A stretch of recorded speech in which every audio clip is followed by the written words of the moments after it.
All right, it's time again for another Patreon album request. And this one's coming to you by Gabe Gillian. Thank you so much, Gabe, for donating. I already gave Gabe a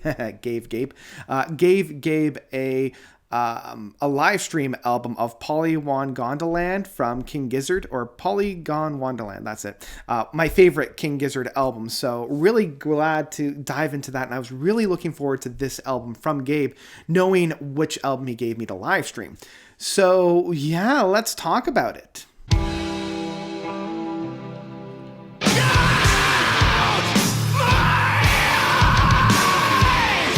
Bath by Maudlin of the Well. So this is a new one for me. I've never actually heard of Maudlin of the Well. Turns out they were formed in the mid-90s and then disbanded in 2003, coming from Boston, USA. They are basically a tech metal, progressive metal, jazz avant-garde kind of an outfit. The best way that I could put it is a little bit more of a raw version of the Candlelight era of Opeth, starting from their first album of Orchid, going right into My Arms Your Hearse. Like that kind of an essence, with a little bit more on the experimental side of things. The biography that is being supplied by Joel G. from Australia, from Progressive Archives, says that the goal of Maudlin of the Wells was never to create music, but rather to bring back pre-existing music from another plane of existence. This was done through the practice of lucid dreaming and astral projection. The majority of the band's music and lyrics is based around astral projection. Whether or not the band achieved their goal, it is fair to say that they have definitely created some of the most original and otherworldly music ever. I think Joel might be playing a little bit of hyperbole in that one. It's definitely interesting, I'll give you that, but some of the best and otherworldly, most original music ever, I wouldn't quite go that far. This is their second album, kind of in a 1-2 punch of Bath, and then the subsequent follow-up album of the same year of Leaving Your Body Map. I've listened to Leaving Your Body Map, and it pretty much picks up right after where Bath continues, and it doesn't really, I don't know, it didn't really shake any new ground for me. I just felt like it was more of the same. I wanted to kind of talk about my criticisms of this album first, to kind of get those out of the way. And I've got a couple really big ones. The first one is because of this emphasis on more of like astral projection. Oh, are you sure that's loud enough there, bud? Jeez. This astral projection, this coming out of your body, out-of-body experience, it never feels tangible. It always feels ethereal. It always feels just out of reach. And it wasn't necessarily because there was so much going on. It was just that they would move from one section to another section to another section to another section without really having too much of a through line throughout the pieces. And that's even within the songs themselves. And that is one of the things that I do enjoy about this album. I like that a lot of these tracks take their time and stretch their legs. And this can be seen right in the first track of the Blue Ghost / the Shedding Quillifoth. Oh, there's some Lovecraftian words for you. Because it takes its time, it really starts off with just a few strums on the guitar, a few picking of different notes to allow the music to just kind of let itself be known, to allow itself to kind of open itself up. And then slowly, almost like a good doom metal, bring forth some of the chugs of the guitar. And this takes us almost for a whole 8 minutes before we go into the second track of They Aren't All Beautiful. And this is the first time that I felt more of that raw metal, and I'm not a big fan of that type of metal. It feels very much like a bunch of kids in a garage with a microphone, and that just might be due to poor mixing, because the mixing itself and the mastering of the different instruments are very muddy, and that might be part of the charm about it. Like, I know that goes with the territory of this style of metal, but for me it did pose a little bit of a barrier between my listening enjoyment and the song itself.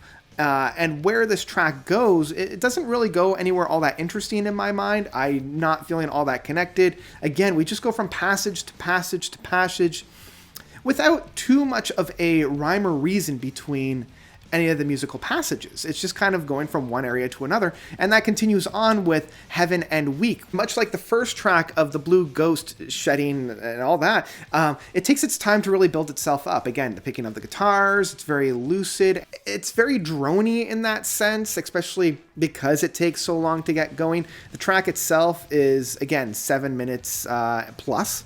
And it isn't until maybe about the 4th or 5th minute that the song starts to rev up again, and we get to that higher moments that we had with They Aren't All Beautiful. And then we come into the first interlude, and it's fine. It's a good kind of a cleansing of the palate, because this really feels like Opeth. Like, this feels very much like it's lifted off of some of the smaller and somber moments from My Arms Are Hers, just with the acoustic guitar and kind of like the wiggling of the strings. So because this album was released in 2001, it does feel a little bit dated, because I was hearing things very similar to this back in like the mid 90s, especially with that more black and doom metal aspect of it. Then we come into my two favorite tracks, and this is where I want to talk a little bit more about the highlights of this.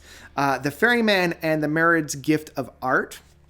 The Ferryman opens up with this beautiful, beautiful organ work, and I feel like organ in this setting, especially within this more of like this kind of tech avant-garde jazzier approach to metal works, lends itself very well, and I'm surprised more doom or drone metal don't utilize the big, grandiose sound of an organ. But the Ferryman does it. But again, I still feel like the biggest weakness of this album, of being very choppy, of being very ethereal, without being connected, kind of brings itself here, because I feel like there's a number of starts and stops that don't really lend itself to anything. We have this beautiful organ work that then takes a side street to a guitar riff area that then is only reintroduced with the organ later on in the track. And I just feel like if they had kind of focused a little bit more and tightened up the music a little bit, we would have had a really, really brilliant track. Instead, I'm left with these more enjoyable moments on a very chaotic session. Because when we get into the second half and the latter part of the Ferryman, it's very dark, it's very menacing. I feel this big, grandiose feeling behind it all when that organ comes on back. And I'm really, really digging that groove that's on it. And then it kind of whistles almost itself out before we get into the Marriage's Gift of Art, and it does feel like the transition was handled very well, with being in a bath and you can hear like somebody playing with either like a toy or something, just picking it up and dropping it into the water, and the reverberating echoes of like a washroom in that sense. And I felt like that was really well done, because when we get into the Marriage's Gift of Art, it feels very like heartfelt. It feels very genuine. It feels very personal. It almost has this Steve Howe guitar aspect to it that was a very big breath of fresh air after all the chaos that had come. And then we come into a very interesting track of a girl with a watering can, and I'm not quite sure what to make of this track. I feel very conflicted about it. Like, there are parts about this track that I really do love. I love the off-kilter aspects of it. I love the kind of strange soundscapes that we have on it. But again, it's just going from one aspect to another aspect without any very clear, definitive through line. I don't know if it's like a saxophone sound that's starting this all off, or maybe it's a clarinet or something like that. Like, it's definitely a woodwind of some kind that starts this track off. And then we get those more haunting, dark overtones that we felt from the Ferryman, where it's very haunting. We have a woman vocalizing in the background, almost this like lost soul. And that's what I'm really feeling. Like, I'm feeling these three tracks are interconnected with this storyline of death, of being haunted, not only of the past specters, but also of your memories of them. And Girl with the Watering Can is that specter that's kind of off in the moors, where the Ferryman is the guide that's taking you through it. So I really like the interplay of all these tracks. I just wish that maybe they were connected a little bit better. And then the final three tracks of Birth Pains of Astral Projection, Interlude 2, and Geography, they kind of just have more of the same. Like, Birth Pains of Astral Projection is the longest track by being 10.5 minutes. And this really solidifies that whole out-of-body experience, the astral projection, the contacting an ethereal plane, kind of like Carl Jung's collective unconsciousness, right? Like you're trying to tap into the other world to bring forth aspects, and it's like the afterbirth. It's the pains of all that. It's kind of like tools prying open your third eye without the teeth. Because it's taken so long to get to this point, and we had those 3 great tracks, I was like, okay, I'm ready for more of those haunting eras. I'm ready for those big, grandiose moments.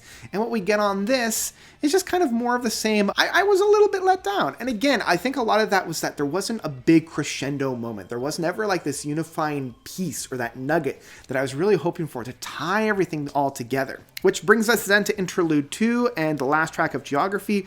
And it does feel like this is a to be continued rather than a grand finale, because it does pick up later on with the album of Leaving Your Body Map. At 5 minutes, it's one of the smaller chunks of music, at least like these bigger portions of music without being an interlude or something like that.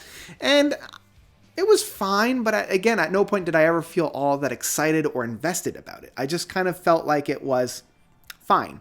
So yeah, this album is a very definition of a mixed grab bag. There are moments on here that I really do love, specifically The Ferryman, A Girl with the Watery Can, with those bigger, grandiose sounds of reaching into that ethereal plane, grabbing something and bringing it back into ours and trying to recontextualize it.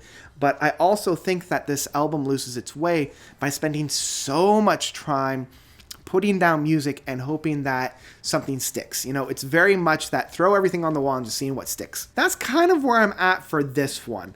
Unfortunately, I can't rate this thing any higher than a stream, so I am just going to say that Bath by Maudlin of the Well, it gets a stream. I would recommend this for anybody that's looking for something a little bit more ethereal, a little bit more kind of wandering the landscape, wandering the territory without too much perch in terms of their metal music. Like if you're into more of those raw aspects of metal, like those Candlelit era versions of Opeth, even Neo Obliviscaries, just minus the violins. If you're into that style of metal, then you'll probably dig this album. You'll probably have a good time. But as for somebody that, like me, that needs either a little bit more teeth, a little bit more grounding, a little bit more, I guess, bringing things together for a cohesive whole, you are going to be kind of left a little bit cold. So that's kind of where I'm at for Bath by Maudlin of the Well. And that's where I'm going to leave it. So what did you guys think about this album? It's been out now for 20 years. Wow. So what did you guys think? Do you love it? Do you hate it? Whatever you thought, let me know by commenting down below. And I also want to give a huge shout out again to Gabe for recommending this album and for donating to my Patreon. If you want to be cool like Gabe, consider donating to my Patreon. I've left a link down below. Even $1 a month does go a long way. I'm trying my best to get these Patreon albums out as soon as I can, but I also want to make sure that I'm spending enough time and giving these albums really the respect that they deserve, so that I don't come out here with a semi-formulated idea of what I want to talk about. Like, I want to spend the time that it deserves. And with a lot of these albums, because I don't have that context that I need to go into it, it does take a little bit more time to listen to them. So, yeah, that's what I've got for this one. So, thank you all so much for watching. As always, you guys are definitely the best. And until next time, notes out. Cause of the court of thousands, oh yellow